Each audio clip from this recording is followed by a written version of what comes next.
Bemor tuzalsa shifokordan ekan, kasalligi tuzalmasa Allohdan ekanda shunaqa deb aytishibdi bir xilli. Bunaqa emas o'rtoqlar. Masalan, hammasi Allohdan bo'lsa, nega tekinga davolamaysan, nega bemorlardan pul olasan degan gaplarni ham gapirishyapti. Organizm bir butun tizim, uni o'sha mexanizm bo'lib ishlashiga Alloh tomonidan buyurilgan. Ya'ni ovqat hazm qilishimiz, siydik ajratishimiz, jigarni tozalash funksiyalari, bular hammasi bitta butun tizim. Lekin shu tizimni ishlashini, shuni qanaqa qilib jarayonga ketishini shifokorlar hozirgi kunda o'zi yonidan pul to'lab, kontrakt to'lab o'qiyapti.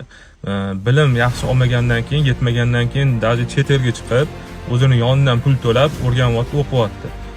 Va shu olgan bilimga ketgan pulni oilasidan yoki bo'lmasa qanaqadir uy olish, mashina olish bo'lgan ehtiyojlardan qisib turib, shu narsadan tiyib, shu narsaga tikyapti.